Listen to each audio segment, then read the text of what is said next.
มาจ้าทุกคนสวัสดีเช้าวันอาทิตย์เด้อเป็นเช้ามือยุดกับบ่เช้าปันใดแล้วค่ะพี่น้องค่ะ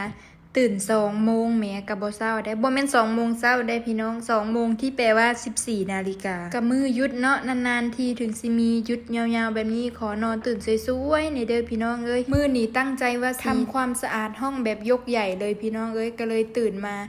ปัดเก็บถูๆกระจกมันหมองกระเซ็ดพี่น้องนี่เซ็ดแล้วก็ใส่กิ๊กแก้วเหมือนเดิมอันที่จริงนะความตั้งใจนะมีหลายกว่านี้พี่น้องความตั้งใจนะวัติอยากไปหาช้อปปิ้งพุ่นเด้พี่น้องบ่ได้ช้อปปิ้งให้เจ้าของเด้พี่น้องอยากไปหาซื้อของไปเอ็ดบุญสันดอกว่าอยากไปถวายสังฆทานหั่นนะนานๆทีถึงสิได้ยุดยาวขอไปเข้าวัดทำบุญจักมื้อนึงก็ถือว่ายังมีโอกาสอยู่เนาะพี่น้องเนาะก็ถือว่า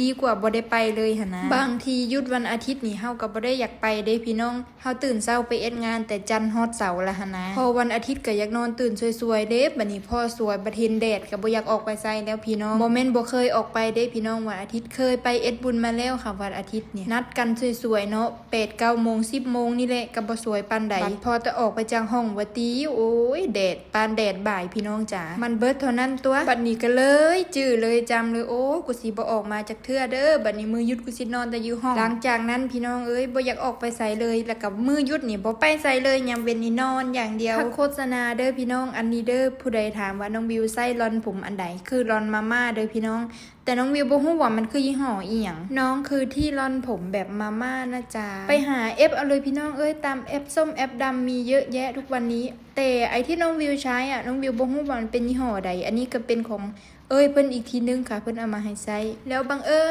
ญไอในบ่อนนี่มาพี่น้องมันก็บ่มียี่ห้อบอกพร้อมบัดนี้บ่แม่นบ่อยากบอกดอกเด้อค่ะอยากบอกอยู่แต่มันหักบ่มียี่ห้อให้เบิ่งเลยหั่นน่ะจักสิบอกว่าของยี่ห้อหยังบอกบ่ถูกคือกันจ้าเอาเป็นว่าคันบ่ติดว่า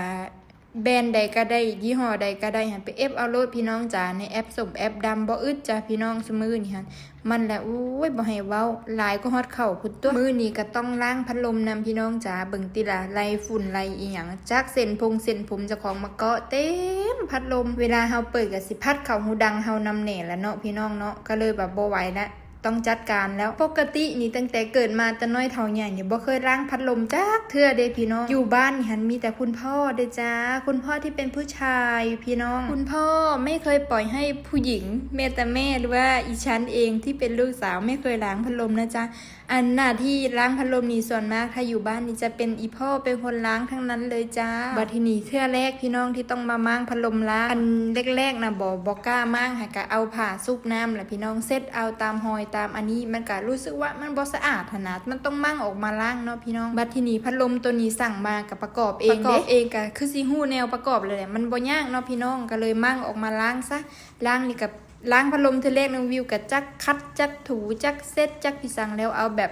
ชุดใหญ่ไฟกระพริบเลยนะพี่น้องเอาแบบสะอาดใหม่เอี่ยมอ่องเลยเด้พอได้มาเอ็ดแล้วมันก็บ่ยากพี่น้องเอ้ยตะกี้หันที่ว่าบ่เคยเอ็ดนะติคือแต่ว่ามันยากพัดลมนี่มันมั่งแนวใดบ่กล้ามั่งเด้พี่น้องบ่เคยมั่งแล้วก็บ่กล้ามั่งพัดลมนำตะกี้พอมาอยู่ผู้เดียวแล้วบ่เคยเอ็ดอีหยังก็ต้องเอ็ดพี่น้องบ่มีไผซอยพร้อมบัดเอ็ดอีหยังบ่เป็นบ่ได้เคยถามไผเด้พี่น้องถามแต่ Google อย่างเดียวจ้าเฮาซื้อหยังมาเฮาสั่งหยังมามันสิมีบอกวิธีการเฮาให้เฮาเอ็ดอยู่เนาะพูดถึงก็ได้พี่น้องคันบ่เป็นอีหลีน้องวิวก็Google เลยจ้ะซุมื้อนี้โอ้มันละสะดวกสบายแท้ล้างพัดลมไปนำก็ต้องคัดระเบียงไปนำเด้พี่น้องบ่ได้ค่ะมันมีนกพิราบอยู่หลังห้องแม่หลังห้องน้องวิวเพิ่นสิเป็นต้นไม้และนกพี่น้องนกหล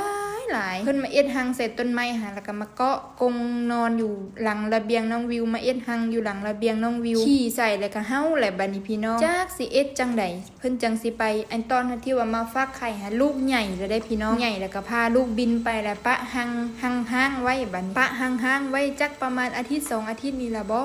มีคู่ใหม่มาฟักไข่ต่ออีกเบิ่นี้โอ้ยข่อยละปวดหัวจักข่อยสิเอ็ดจังไดพี่น้องอันบ่ได้ติเด้อมันมานอนมาฟักไข่มานั่นมานี่ค่ะมันขี้ให้เฮาเมียนนี่ติล่ะพี่น้องมื้อนี้ก็เลยจัดการเลยจ้ะ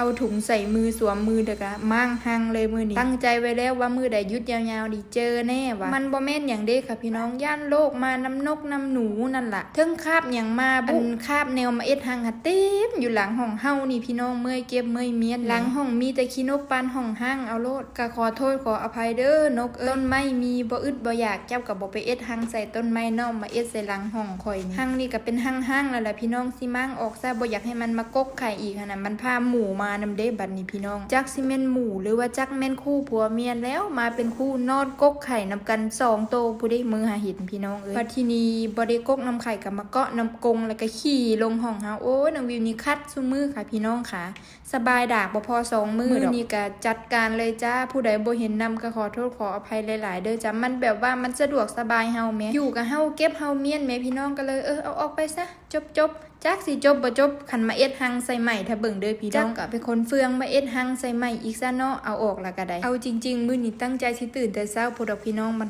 บ่ตื่นเช้าจักมื้อนี่แหละอันที่จริงตื่นตอนเที่ยงพี่น้องจ๋าตื่นเที่ยงฝนอ่ำมาก็เลยนอนต่อซะเมื่อมาอีกเทื่อฝนเช้าประมาณบ่าย2นี่แหละค่ะพี่น้องขาก็เลยลุกขึ้นมาเอ็ดเวี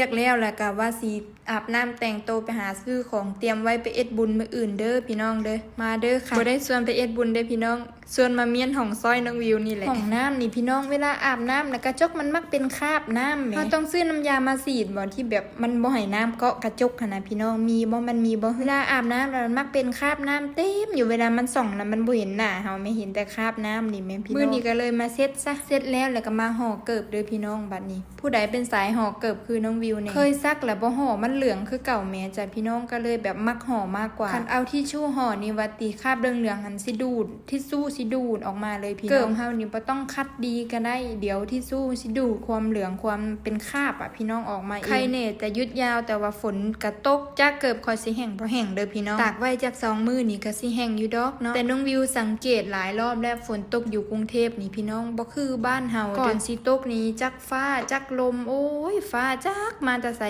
ฟ้าความเป็นตะย่านพี่น้องเอ้ยสิตกดีๆตกงามๆก็บ่ได้ฝนตกก็บ่ได้ตกนานได้ด้ามชั่วโมงนี่แหละเสร็จเรียบร้อยจ้าพัดลมที่ล้างเองครั้งแรกเปิดออกมาเย็นฉ่ำเหมือนเดิมไปแล้วจ้าพี่น้องขออนุญาตไปอาบน้ำก่อนเด้อไปหาเลาะและก่อนบัดทีเนี่ย